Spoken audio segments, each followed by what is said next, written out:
Hello दोस्तों, हम सभी की जिंदगी में ऐसे लोग होते हैं जो हमें समझ नहीं आते। कभी कभी कोई हमें बिना कहे ही किसी चीज के लिए तैयार कर लेता है, हमारी सोच को मोड़ देता है और हम खुद नहीं समझ पाते कि कब, कैसे और क्यों हमने किसी चीज के लिए हाँ कह दिया। क्या आपने कभी महसूस किया है कि कोई आपके डिसीजंस को सीक्रेटली इन्फ्लुएंस कर रहा है?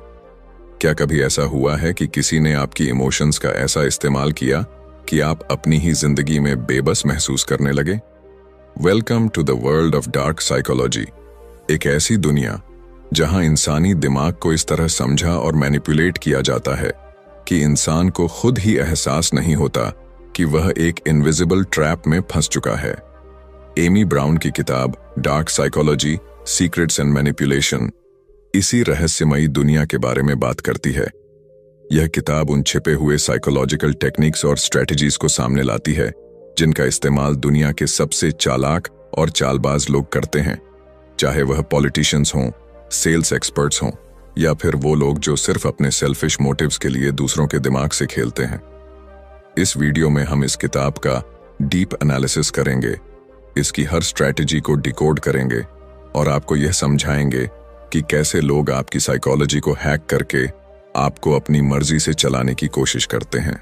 लेकिन सिर्फ यही नहीं, हम ये भी जानेंगे कि आप खुद को इन चालाकियों से बचा कैसे सकते हैं। कई लोग ये समझते हैं कि मैनिपुलेशन सिर्फ मूवीज में दिखाया जाने वाला एक कॉन्सेप्ट है, लेकिन हकीकत में यह हमारे रोजमर्रा की जिंदगी में मौजूद है। हमारे ऑफिस पॉलिटिक्स में, हमारे रिलेशनशिप्स में, हमारी सोशल मीडिया इंटरैक्शंस में और यहां तक कि हमारे परिवार के कुछ डायनामिक्स में भी। डार्क साइकोलॉजी का असली खतरा यह है कि यह ज्यादातर लोगों को नजर नहीं आता। जो लोग इसे मास्टर कर लेते हैं वे दूसरों के दिमाग को अपनी मर्जी से मोड़ने की ताकत हासिल कर लेते हैं। इसीलिए यह जानना जरूरी हो जाता है कि आपको मैनिपुलेटेड होने से खुद को कैसे बचाना है। जब भी कोई आपसे कहता है कि तुम यह सोच ही नहीं सकते कि तुम्हारे साथ क्या हो रहा है, तो आपको सतर्क हो जाना चाहिए, क्योंकि अक्सर वही चीजें जो हमें नजर नहीं आती वही सबसे ज्यादा खतरनाक होती हैं। डार्क साइकोलॉजी का सबसे बड़ा सच यही है कि यह सब कुछ छिपकर बड़ी चालाकी से किया जाता है। यह एक साइलेंट वॉर है जहां वर्ड्स, इमोशंस और ह्यूमन माइंड ही सबसे बड़े हथियार होते हैं। तो क्या आप रेडी हैं इस मनोवैज्ञानिक रहस्य को जानने के लिए? क्या आप जानना चाहते हैं कि डार्क साइकोलॉजी के सीक्रेट्स क्या हैं और कैसे कुछ लोग आपकी जिंदगी को बिना आपकी इजाजत के कंट्रोल करने की कोशिश कर सकते हैं? अगर हां, तो इस वीडियो को अंत तक जरूर देखिए, क्योंकि इसमें हम न सिर्फ आपको इन मैनिपुलेटिव टैक्टिक्स के बारे में बताएंगे, बल्कि आपको इससे बचने के सबसे असरदार तरीके भी बताएंगे। तो चलिए डाइव करते हैं इस फैसिनेटिंग और रहस्यमयी दुनिया में और समझते हैं कि कैसे डार्क साइकोलॉजी हमारी सोच, हमारी भावनाओं और यहां तक कि हमारे एक्शंस को भी कंट्रोल कर सकती है। चैप्टर 1, डार्क साइकोलॉजी के सीक्रेट्स और स्ट्रेटजीज। क्या आपने कभी किसी ऐसे व्यक्ति से मुलाकात की है जो बिना कुछ कहे भी माहौल को अपने नियंत्रण में ले लेता है? क्या आपने कभी महसूस किया है कि कुछ लोग इतनी आसानी से दूसरों को इन्फ्लुएंस कर लेते हैं कि सामने वाले को यह तक पता नहीं चलता कि वह उनकी मर्जी से नहीं, बल्कि उनके दिमाग के जाल में फंसकर निर्णय ले रहा है? यह कोई जादू नहीं, बल्कि डार्क साइकोलॉजी के गहरे सीक्रेट्स और स्ट्रेटजीज हैं जिनका उपयोग वे लोग करते हैं जो अपने फायदे के लिए दूसरों के मन और भावनाओं से खेलना जानते हैं। डार्क साइकोलॉजी वह कला है जिसमें मनोवैज्ञानिक तकनीकों का उपयोग करके किसी के सोचने, महसूस करने और निर्णय लेने के तरीके को बदला जाता है। इसे समझने वाले लोग दूसरों को अपनी मर्जी के अनुसार चलाने की क्षमता रखते हैं और उन्हें इसका एहसास तक नहीं होने देते। यह एक ऐसी शक्ति है जिसे सही व्यक्ति एथिकल तरीके से इस्तेमाल कर सकता है, लेकिन गलत व्यक्ति इसे अपने स्वार्थ के लिए एक खतरनाक हथियार की तरह इस्तेमाल कर सकता है। जो लोग डार्क साइकोलॉजी में निपुण होते हैं वे कुछ खास स्ट्रेटजीज का उपयोग करते हैं। पहली और सबसे महत्वपूर्ण रणनीति है इमोशनल मिररिंग। यह एक ऐसा तरीका है जिसमें मैनिपुलेटर सामने वाले की भावनाओं, हाव भाव और सोचने के तरीके को सटल रूप से कॉपी करता है। जब कोई आपके हाव भाव बोलने के अंदाज और व्यवहार को धीरे धीरे अपनाने लगता है, तो आपका अवचेतन मन उसे अपने जैसा मानने लगता है। इससे आपके भीतर उस व्यक्ति के प्रति एक अनजाना विश्वास पैदा हो जाता है और यहीं से मैनिपुलेशन की शुरुआत होती है। एक और शक्तिशाली रणनीति है फियर बेस्ड कंट्रोल। इंसान का दिमाग स्वाभाविक रूप से डर से प्रभावित होता है। जब हमें किसी चीज का डर होता है तो हम उसे टालने के लिए कुछ भी करने को तैयार रहते हैं। डार्क साइकोलॉजी का उपयोग करने वाले लोग इस डर का फायदा उठाते हैं। वे सटली ऐसे शब्दों और विचारों का इस्तेमाल करते हैं जो आपके दिमाग में अनिश्चितता और भय पैदा करें। वे यह दिखाते हैं कि अगर आपने उनकी बात नहीं मानी तो कुछ बुरा हो सकता है। यह डर फाइनेंशियल लॉस, सोशल रिजेक्शन या इमोशनल ब्रेकडाउन का हो सकता है। डर का सही इस्तेमाल करने वाला व्यक्ति आपके दिमाग में वह नैरेटिव सेट कर सकता है जो उसके फायदे के लिए काम करता है। इसके अलावा गैसलाइटिंग एक ऐसी मनोवैज्ञानिक तकनीक है जिसे डार्क साइकोलॉजी में अक्सर इस्तेमाल किया जाता है। इसमें व्यक्ति धीरे धीरे आपकी परसेप्शन को डिस्टॉर्ट करने की कोशिश करता है, जिससे आपको अपने ही विचारों और यादों पर संदेह होने लगे। आपको यह महसूस होने लगता है कि शायद आप ही गलत हैं और सामने वाला सही है। जब कोई लगातार यह कहे कि तुम चीजों को गलत समझ रहे हो या तुम्हारी याददाश्त धोखा दे रही है, तो यह गैसलाइटिंग का संकेत हो सकता है।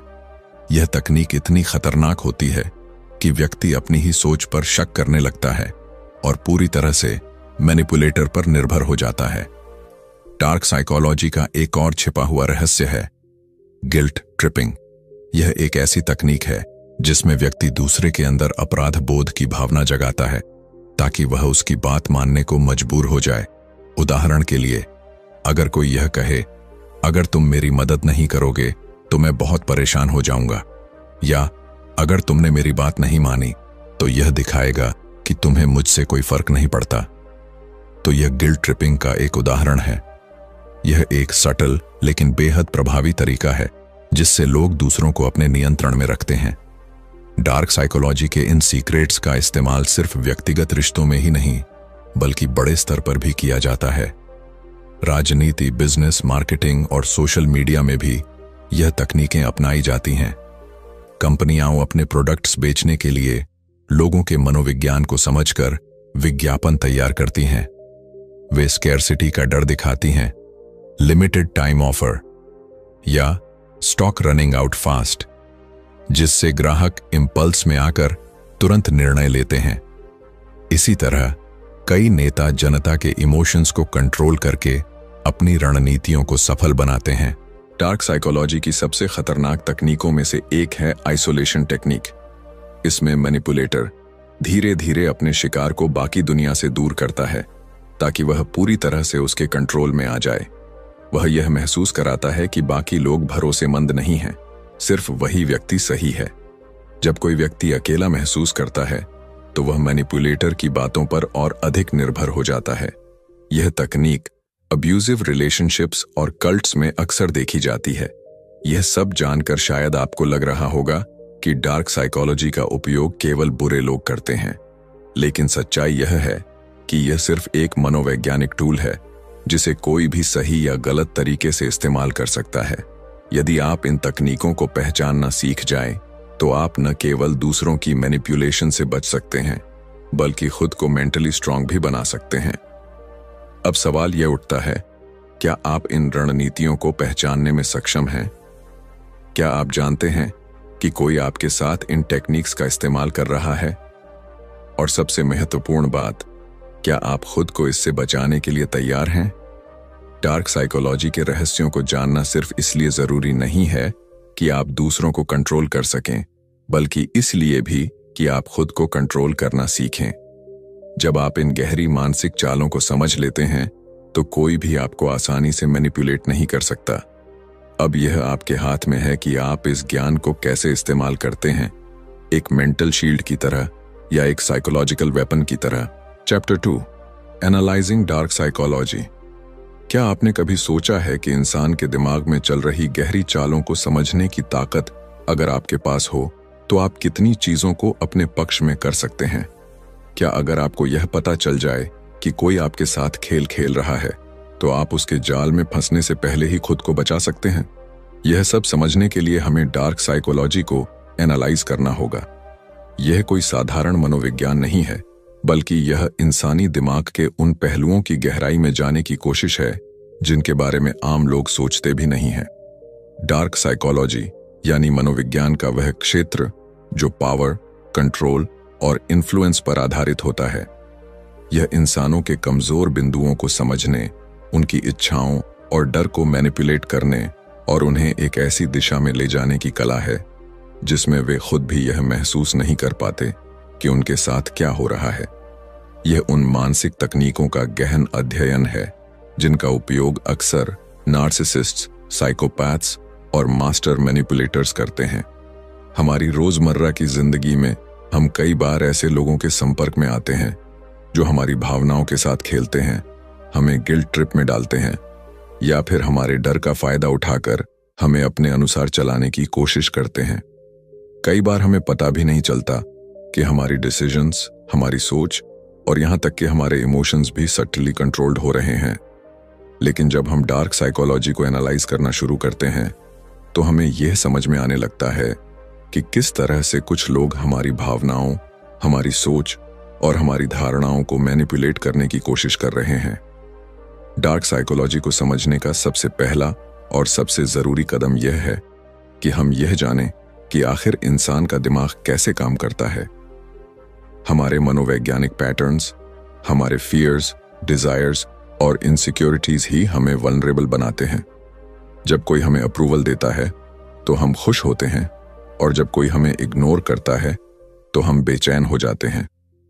जब कोई हमारे डर को ट्रिगर करता है तो हम घबरा जाते हैं और जब कोई हमें वैलिडेशन देता है तो हम उसके प्रति आकर्षित होने लगते हैं। यही साइकोलॉजी है और यही वह आधार है जिस पर डार्क साइकोलॉजी काम करती है। सोचिए, जब कोई मैनिपुलेटर आपको यह महसूस कराता है कि आप गलत हैं और वह सही है, तो क्या यह सिर्फ एक आर्ग्यूमेंट है? जब कोई आपको यह कहकर कंट्रोल करता है कि आप उसे डिसअपॉइंटेड नहीं करना चाहते, तो क्या यह सिर्फ एक इमोशनल रिक्वेस्ट है? जब कोई आपको फियर बेस्ड डिसीजंस लेने पर मजबूर करता है, तो क्या यह सिर्फ एक चेतावनी है? नहीं, यह सब डार्क साइकोलॉजी के टैक्टिक्स हैं जिनका उपयोग करके लोग दूसरों को कंट्रोल करने की कोशिश करते हैं। डार्क साइकोलॉजी के कुछ सबसे खतरनाक वेपन्स होते हैं: manipulation, deception, gaslighting, guilt tripping और इमोशनल एक्सप्लॉयटेशन। ये सभी टेक्निक्स एक ही चीज पर केंद्रित होती हैं: दूसरे व्यक्ति के इमोशंस और थॉट्स को सटली कंट्रोल करना। जब कोई आपको गिल्ट ट्रिप करता है और आपको इस तरह फील कराता है कि आप बुरे इंसान हैं सिर्फ इसलिए ताकि आप उनकी बात मान लें, तो ये डार्क साइकोलॉजी का एक क्लासिक एग्जाम्पल है। जब कोई आपकी परसेप्शन को मैनिपुलेट करता है और आपको यह विश्वास दिलाने की कोशिश करता है कि आपकी ही सोच गलत है, तो ये गैसलाइटिंग कहलाता है। और जब कोई आपको धीरे धीरे अपने इन्फ्लुएंस में लाने के लिए डिसेप्शन यानी धोखे का इस्तेमाल करता है, तो यह भी डार्क साइकोलॉजी का एक हिस्सा होता है। डार्क साइकोलॉजी का एक और पहलू है पर्सुएजन वर्सेस मैनिपुलेशन। बहुत से लोग पर्सुएजन और मैनिपुलेशन को एक ही चीज समझते हैं, लेकिन दोनों में एक सटल फर्क है। पर्सुएजन यानी मनाने की कला एक एथिकल स्किल होती है जिसमें सामने वाले को बिना दबाव डाले लॉजिक और इमोशंस के संतुलन के साथ अपनी बात पर सहमत किया जाता है। लेकिन मैनिपुलेशन एक अनएथिकल तरीका होता है जिसमें सामने वाले की भावनाओं के साथ खेलकर उसे अपनी मर्जी से कंट्रोल किया जाता है। डार्क साइकोलॉजी का सही अध्ययन करने पर हमें यह समझ में आता है कि लोग कैसे सोचते हैं, कैसे रिएक्ट करते हैं और किन परिस्थितियों में वे सबसे ज्यादा वल्नरेबल होते हैं। इस ज्ञान को हासिल करने का मतलब यह नहीं है कि हम इसे गलत तरीके से इस्तेमाल करें, बल्कि इसका सही उपयोग हमें सेल्फ डिफेंस में मदद कर सकता है। जब हमें यह पता चल जाता है कि कोई व्यक्ति हमारी भावनाओं के साथ खेल रहा है, तो हम सचेत हो जाते हैं और उस जाल में फंसने से बच सकते हैं। इस अध्याय का सबसे बड़ा सवाल यही है, क्या आप जानते हैं कि आप भी अपनी जिंदगी में कभी ना कभी डार्क साइकोलॉजी के किसी न किसी टेक्निक का शिकार हो चुके हैं? क्या आपको कभी ऐसा महसूस हुआ है कि आपकी डिसीजंस आपके खुद के नहीं थे, बल्कि किसी ने सटल तरीके से आपको उन्हें लेने के लिए मजबूर कर दिया? क्या आप कभी ऐसे टॉक्सिक रिलेशनशिप्स में रहे हैं जहां आपको गैसलाइटिंग या गिल्ट ट्रिपिंग का शिकार बनाया गया हो? डार्क साइकोलॉजी को एनालाइज करना एक तरह से खुद को मानसिक रूप से मजबूत बनाना है। यह सिर्फ मैनिपुलेशन को समझने का विज्ञान नहीं है, बल्कि यह एक मेंटल आर्मर है जो आपको उन लोगों से बचा सकता है जो आपकी भावनाओं के साथ खेलना चाहते हैं। जब आप डार्क साइकोलॉजी के पैटर्न्स को पहचानना सीख जाते हैं तो आप किसी के भी साइकोलॉजिकल गेम्स में फंसने से बच सकते हैं। आप अपनी मेंटल स्ट्रेंथ को बढ़ा सकते हैं और अपने जीवन के डिसीजंस को ज्यादा कॉन्शियस तरीके से ले सकते हैं। अब यह आप पर निर्भर करता है, क्या आप दूसरों के हाथों में एक पपेट की तरह रहना चाहेंगे या आप अपने दिमाग की ताकत को पहचान कर खुद के लिए एक मजबूत मेंटल शील्ड तैयार करेंगे। Chapter 3, the art of manipulation. क्या आपने कभी सोचा है कि कुछ लोग इतनी आसानी से दूसरों को अपनी बात मनवाने में कैसे सफल हो जाते हैं? वे बिना किसी जोर जबरदस्ती के, बिना कोई जबरदस्त तर्क दिए, सिर्फ शब्दों और हाव भाव के जरिए सामने वाले की सोच और निर्णयों को अपने अनुसार मोड़ देते हैं। यह सब सिर्फ एक कला का नतीजा है, मैनिपुलेशन। मैनिपुलेशन सिर्फ एक मनोवैज्ञानिक तकनीक नहीं है, बल्कि यह एक खेल है जो इंसानों की भावनाओं, उनके डर, उनकी इच्छाओं और उनकी असुरक्षाओं पर खेला जाता है। एक कुशल मैनिपुलेटर वह होता है जो सामने वाले के सबकॉन्शियस माइंड तक पहुंचकर उसे ऐसा महसूस कराता है कि वह खुद ही उस निर्णय तक पहुंचा है, जबकि असल में हर कदम उसकी योजना के मुताबिक उठाया गया होता है। सोचिए, जब कोई आपसे कहता है, अगर तुम मुझसे प्यार करते हो तो तुम ये करोगे, तो यह प्यार की मांग है या एक चालाकी से घड़ी गई मानसिक चाल? जब कोई आपको गिल्ट महसूस कराता है कि आपने उनकी मदद नहीं की, भले ही आपके पास सही कारण थे, तो यह सिर्फ एक सीधा सा अनुरोध था या एक मनोवैज्ञानिक जाल? जब कोई अपने शब्दों के माध्यम से आपको यह विश्वास दिला देता है कि आपकी ही सोच गलत है और वे सही हैं, तो यह सिर्फ एक बहस थी या दिमाग से खेला गया एक सटल अटैक? मैनिपुलेशन की जड़ें हमारी भावनाओं में गहराई से ढसी होती हैं। इंसान एक भावनात्मक प्राणी है। हम सभी प्यार, सम्मान, सुरक्षा और स्वीकृति चाहते हैं, और जब कोई इन भावनाओं को अपने नियंत्रण में ले आता है, तब वह हमें अपने अनुसार मोड़ सकता है। यह कला इतनी सूक्ष्म होती है कि अक्सर हमें एहसास ही नहीं होता कि हम मैनिपुलेटेड हो रहे हैं। हम सोचते हैं कि हम अपने डिसीजंस खुद ले रहे हैं, लेकिन असल में हर डिसीजन हमें एक खास दिशा में धकेलने के लिए केयरफुली प्लान्ड होता है। एक कुशल मैनिपुलेटर यह जानता है कि किस इंसान की सबसे बड़ी कमजोरी क्या है। कुछ लोगों को वैलिडेशन की जरूरत होती है, कुछ को डराया जा सकता है, कुछ को गिल्ट में डुबोकर कंट्रोल किया जा सकता है, और कुछ को ऐसी परिस्थितियों में फंसाकर मैनिपुलेटेड किया जा सकता है जहां उनके पास कोई और रास्ता ही न बचे। यह सब एक मानसिक खेल का हिस्सा है जहां कोई हार मानता नहीं दिखता, लेकिन असल में एक व्यक्ति हमेशा मानसिक रूप से हार चुका होता है। आपने शायद रिश्तों में, दोस्ती में, ऑफिस की पॉलिटिक्स में या अपने निजी जीवन में ऐसे कई उदाहरण देखे होंगे जहां लोग दूसरों की भावनाओं से खेलकर अपना काम निकलवा लेते हैं। क्या आपने कभी महसूस किया है कि किसी ने आपको कोई ऐसा काम करने के लिए राजी कर लिया जो आप करना नहीं चाहते थे? क्या आपको कभी गिल्ट ट्रिप में डालकर कोई ऐसा काम कराया गया जिससे आपको बाद में लगा कि आपने खुद के साथ अन्याय किया? क्या आपने कभी ऐसे लोगों के साथ डील किया है जो आपकी बातों को तोड़ मरोड़ कर पेश करते हैं ताकि आप हमेशा खुद को दोषी महसूस करें? मैनिपुलेशन के कई रूप होते हैं: gaslighting, silent treatment, guilt tripping, passive aggressiveness और सटल माइंड गेम्स। ये सभी तकनीकें इस एक ही उद्देश्य के लिए बनाई गई हैं, दूसरे व्यक्ति के विचारों और निर्णयों को कंट्रोल करना। जब कोई आपको यह महसूस कराता है कि आपकी खुद की सोच गलत है और आपको हर हाल में उनकी बात माननी चाहिए, तो यह गैसलाइटिंग कहलाता है। जब कोई आपको साइलेंट ट्रीटमेंट देता है ताकि आप उनकी मर्जी के अनुसार चीजें करें, तो यह भी मैनिपुलेशन का एक रूप है। जब कोई गिल्ट ट्रिपिंग करता है, तो वह आपकी कॉन्शियंस को इस तरह हिट करता है कि आप खुद को बुरा महसूस करने लगें और उनकी बात मानने पर मजबूर हो जाएं। लेकिन क्या मैनिपुलेशन हमेशा बुरा होता है? इसका जवाब उतना आसान नहीं है जितना लगता है। कई बार मैनिपुलेशन एक आत्मरक्षा का साधन भी हो सकता है। जब कोई आपको फोर्सफुली प्रभावित करने की कोशिश कर रहा हो तो कभी कभी सटल मैनिपुलेशन ही वह तरीका होता है जिससे आप खुद को बचा सकते हैं। जब किसी टॉक्सिक व्यक्ति से निपटना हो, जब किसी नार्सिसिस्ट को उनकी ही भाषा में जवाब देना हो, तब यह एक डिफेंसिव वेपन बन सकता है। लेकिन यह समझना बेहद जरूरी है कि आपको मैनिपुलेटेड होने से बचने के लिए मैनिपुलेशन को समझना होगा। अगर आप यह पहचान लेंगे कि कोई आपकी भावनाओं के साथ खेल रहा है, तो आप खुद को इस खेल से बाहर निकाल सकते हैं। आपको यह समझना होगा कि किसी का गुस्सा, कोई इमोशन ड्रिवन आर्ग्यूमेंट या कोई गिल्ट ट्रिपिंग हमेशा जेन्युइन नहीं होती। कई बार ये सिर्फ टैक्टिक्स होती हैं ताकि आप उनकी मर्जी के अनुसार चलें। Chapter 4, the art of persuasion. क्या आपने कभी सोचा है कि कुछ लोग इतने प्रभावशाली क्यों होते हैं? वे कुछ भी कहें, लोग उनकी बात को मान लेते हैं। वे जब किसी चीज के लिए रिक्वेस्ट करते हैं तो सामने वाला मना नहीं कर पाता।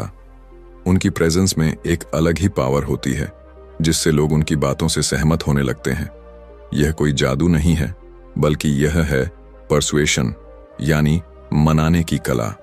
परसुएशन एक ऐसी अदृश्य ताकत है जो इंसान के दिमाग में धीरे धीरे असर डालती है।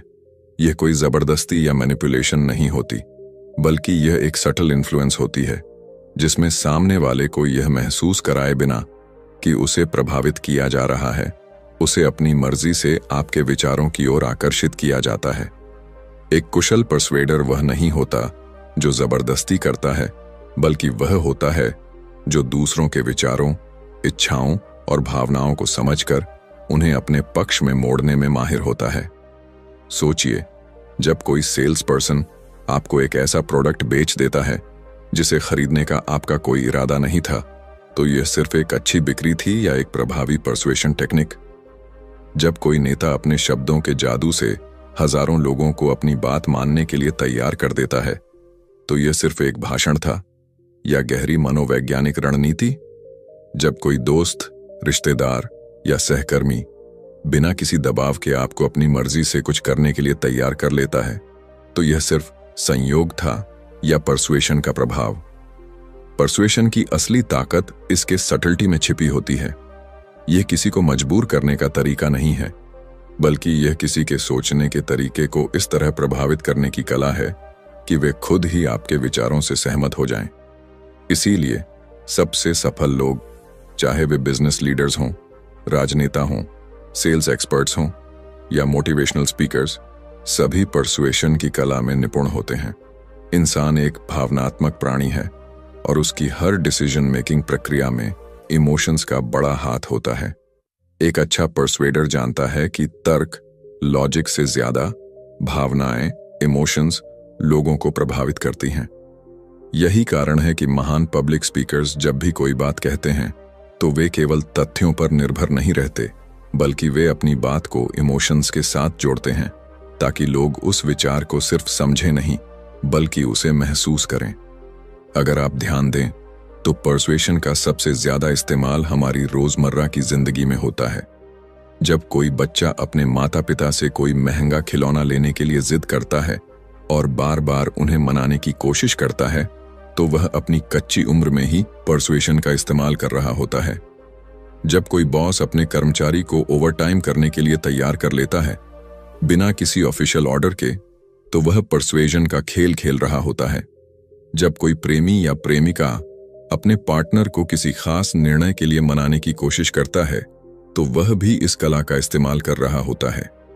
लेकिन परसुएशन और मैनिपुलेशन में बारीक फर्क होता है। मैनिपुलेशन में सामने वाले की भावनाओं से खेलकर उसे मजबूर किया जाता है, जबकि परसुएशन में उसे एक वैकल्पिक दृष्टिकोण दिखाकर उसकी सोच को जेंटली गाइड किया जाता है। एक कुशल परसुएडर कभी भी गिल्ट ट्रिप या फियर टैक्टिक्स का सहारा नहीं लेता, बल्कि वह यह समझता है कि सामने वाले को क्या चाहिए और उसकी जरूरतों को ध्यान में रखते हुए अपनी बात इस तरह रखता है कि वह खुद ब खुद सहमत हो जाए। परसुएशन की सबसे बड़ी ताकत यह है कि यह एक इनविजिबल फोर्स की तरह काम करता है। इसे सही तरीके से इस्तेमाल किया जाए तो यह किसी की भी सोच को मोड़ सकता है। क्या आपने कभी गौर किया है कि बड़े बड़े ब्रांड्स अपने विज्ञापनों में सिर्फ प्रोडक्ट के फीचर्स नहीं दिखाते, बल्कि वे हमारी भावनाओं को टारगेट करते हैं। एक परफ्यूम एड में आपको सिर्फ परफ्यूम नहीं दिखाया जाता, बल्कि आपको यह एहसास कराया जाता है कि इसे लगाने से आप ज्यादा आकर्षक और कॉन्फिडेंट महसूस करेंगे। एक कार का विज्ञापन सिर्फ कार के स्पेसिफिकेशंस पर फोकस नहीं करता, बल्कि यह आपके अंदर लग्जरी, एडवेंचर और पावर की भावना जगाता है। यही पर्सुएशन की असली ताकत है। यह किसी चीज को इस तरह पेश करना कि लोग उसे सिर्फ देखें नहीं, बल्कि उसके साथ जुड़ाव महसूस करें। अब सवाल यह उठता है कि क्या पर्सुएशन को सीखा जा सकता है? और जवाब है बिल्कुल। यह कोई जन्मजात गुण नहीं है, बल्कि एक सीखी जाने वाली स्किल है। यदि आप इसे समझ लें तो आप अपनी पर्सनल और प्रोफेशनल लाइफ में इसे एक पावरफुल टूल की तरह इस्तेमाल कर सकते हैं। चैप्टर 5, खुद को डार्क साइकोलॉजी से सुरक्षित कैसे रखें। क्या आपने कभी ऐसा महसूस किया है कि कोई व्यक्ति आपको धीरे धीरे कंट्रोल कर रहा है, लेकिन आप यह समझ नहीं पा रहे कि यह हो कैसे रहा है? क्या आपको कभी ऐसा लगा है कि कोई आपकी भावनाओं से खेल रहा है, आपको गिल्ट ट्रिप कर रहा है, या आपको अपनी मर्जी से मैनिपुलेट कर रहा है? अगर हां, तो यह जानना जरूरी है कि आप खुद को डार्क साइकोलॉजी के प्रभाव से कैसे बचा सकते हैं। यह कोई मामूली बात नहीं है, क्योंकि कई बार हम इस मानसिक खेल को पहचान भी नहीं पाते और धीरे धीरे उसके शिकार बनते चले जाते हैं। डार्क साइकोलॉजी का सबसे खतरनाक पहलू यह है कि यह आमतौर पर इतनी सटल होती है कि हमें इसका एहसास ही नहीं होता। यह किसी के शब्दों में छिपी होती है, उनकी टोन में, उनकी बॉडी लैंग्वेज में, और कई बार तो सिर्फ उनकी मौजूदगी में भी। जो लोग इस कला में माहिर होते हैं, वे अपने शिकार को यह महसूस तक नहीं होने देते कि उनके साथ मैनिपुलेशन हो रही है। लेकिन अगर आप इन टेक्निक्स को पहचानना और खुद को सुरक्षित रखना सीख जाते हैं, तो कोई भी आपको आसानी से कंट्रोल नहीं कर सकता। खुद को डार्क साइकोलॉजी से बचाने का सबसे पहला और सबसे जरूरी कदम है सेल्फ अवेयरनेस। अगर आपको अपनी भावनाओं, अपनी सोच और अपनी रिएक्शंस की गहरी समझ होगी, तो कोई भी आपको आसानी से मैनिपुलेट नहीं कर पाएगा। अक्सर मैनिपुलेटिव लोग दूसरों की इनसिक्योरिटीज को टारगेट करते हैं। वे जानना चाहते हैं कि आपको किस चीज की सबसे ज्यादा परवाह है, आपका सबसे बड़ा डर क्या है, और कौन सी चीज आपको सबसे ज्यादा इमोशनली वल्नरेबल बनाती है। अगर आप खुद को अच्छी तरह से जानते हैं और अपनी कमजोरियों को एक्सेप्ट करते हैं, तो आप दूसरों को उन कमजोरियों का फायदा नहीं उठाने देंगे। अगला कदम है इमोशनल बाउंड्रीज बनाना। बहुत से लोग इसलिए मैनिपुलेट होते हैं क्योंकि वे अपनी इमोशनल बाउंड्रीज को डिफाइन नहीं कर पाते। उन्हें यह नहीं पता होता कि कब उन्हें किसी की बात को सीरियसली लेना चाहिए और कब उन्हें अपनी एनर्जी को बचाना चाहिए। एक मैनिपुलेटर हमेशा यह चाहेगा कि आप अपनी बाउंड्रीज को भूल जाएं और उनके अकॉर्डिंग एक्ट करें। वे गिल्ट ट्रिपिंग का सहारा लेंगे, आपको ऑब्लिगेटेड महसूस कराएंगे और कई बार आपकी ही भावनाओं को आपके खिलाफ इस्तेमाल करेंगे। अगर आप अपनी बाउंड्रीज को मजबूत बना लेते हैं और नो कहना सीख जाते हैं, तो आप खुद को इन मानसिक खेलों से बचा सकते हैं। इसके बाद आता है क्रिटिकल थिंकिंग और लॉजिकल एनालिसिस।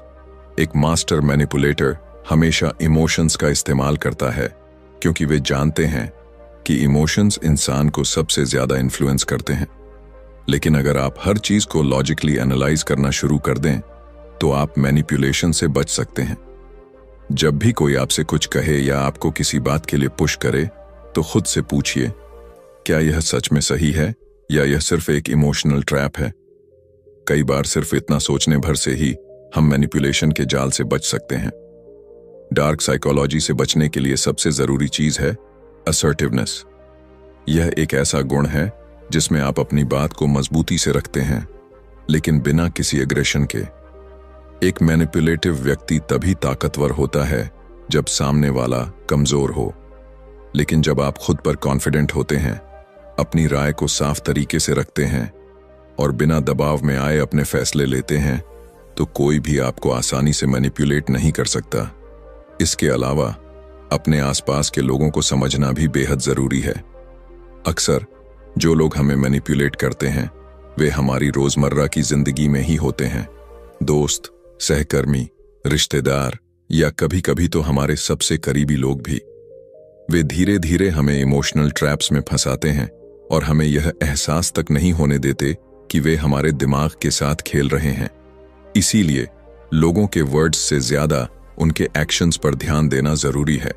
अगर कोई बार बार आपके सेल्फ एस्टीम को गिराने की कोशिश कर रहा है, आपको गिल्ट ट्रिप कर रहा है या आपको मेंटली एग्जॉस्ट कर रहा है, तो यह एक रेड फ्लैग है। डार्क साइकोलॉजी से बचने के लिए सबसे प्रभावी तरीका यह है कि आप खुद को मानसिक रूप से मजबूत बनाएं। इसका मतलब है सेल्फ रिस्पेक्ट, सेल्फ वर्थ और सेल्फ कॉन्फिडेंस को बढ़ाना। जब कोई मैनिपुलेटर देखता है कि आप अपनी वैल्यू को समझते हैं, तो वे आपको कंट्रोल करने में असफल हो जाते हैं। वे हमेशा उन लोगों को टारगेट करते हैं जो इमोशनल वैलिडेशन की तलाश में होते हैं, जिन्हें अप्रूवल चाहिए होता है या जो इजीली इन्फ्लुएंस्ड होते हैं। लेकिन अगर आप अपनी वैल्यू खुद पहचानते हैं, तो कोई भी आपको गिल्ट ट्रिप करके कंट्रोल नहीं कर पाएगा। डार्क साइकोलॉजी से बचने के लिए एक और जरूरी चीज है डिस्टेंस मेंटेन करना। अगर आपको यह एहसास हो जाए कि कोई व्यक्ति लगातार आपकी मेंटल हेल्थ को प्रभावित कर रहा है, तो सबसे अच्छा तरीका है कि आप उससे धीरे धीरे डिस्टेंस बना लें। यह हर बार पॉसिबल नहीं होता, लेकिन जहां भी मौका मिले वहां आपको टॉक्सिक लोगों से दूर रहने की कोशिश करनी चाहिए। कभी कभी सबसे अच्छा सेल्फ डिफेंस यही होता है कि आप मैनिपुलेशन के सोर्स से ही दूर हो जाएं। सबसे महत्वपूर्ण बात यह है कि खुद को विक्टिम माइंडसेट से बाहर निकालें। कई लोग यह सोचते हैं कि वे बार बार मैनिपुलेट होते रहते हैं और वे इससे बच नहीं सकते, लेकिन सच यह है कि डार्क साइकोलॉजी उन्हीं लोगों पर असर करती है जो इसे समझते नहीं हैं। जब आप इन साइकोलॉजिकल ट्रिक्स को पहचानना सीख जाते हैं, तो आप मानसिक रूप से इतना मजबूत हो जाते हैं कि कोई भी आपको आसानी से मैनिपुलेट नहीं कर सकता। अब सवाल यह उठता है, क्या आप भी कभी किसी के द्वारा मैनिपुलेट हुए हैं, लेकिन आपको उस वक्त एहसास नहीं हुआ? क्या आप भी कभी गिल्ट ट्रिप, इमोशनल ब्लैकमेल या गैसलाइटिंग के शिकार हुए हैं? और अगर हां, तो क्या अब आप खुद को बचाने के लिए तैयार हैं? डार्क साइकोलॉजी को हर कोई नहीं समझ पाता, लेकिन जो इसे समझ लेते हैं, वे अपनी जिंदगी को पूरी तरह से बदल सकते हैं। अब यह आप पर निर्भर करता है कि आप इसे सिर्फ एक साइकोलॉजिकल कॉन्सेप्ट की तरह देखेंगे या इसे एक मेंटल शील्ड की तरह अपनाकर खुद को हर तरह के इमोशनल मैनिपुलेशन से बचाने के लिए तैयार होंगे। तो दोस्तों, अगर आपको यह वीडियो पसंद आया हो और आप चाहते हैं कि मैं इस तरह की और भी किताबों का सार आपके लिए लाता रहूं, तो वीडियो को लाइक करना ना भूलें। अपने विचार कमेंट में जरूर बताएं। क्या आपको कभी ऐसा महसूस हुआ है कि कोई आपको बिना आपके जाने मैनिपुलेट कर रहा था? और अगर हां, तो आपने उससे बचने के लिए क्या किया? आपकी राय मेरे लिए बहुत मायने रखती है। और हां, अगर आप इस चैनल पर नए हैं, तो चैनल को सब्सक्राइब करें और बेल आइकन दबाएं, ताकि आपको ऐसे ही दमदार और ज्ञानवर्धक वीडियो सबसे पहले मिल सकें। अगली बार हम एक और दिलचस्प किताब के साथ मिलेंगे, जो आपकी सोच को और भी ज्यादा तेज और प्रभावी बनाएगी। धन्यवाद। मिलते हैं अगले वीडियो में।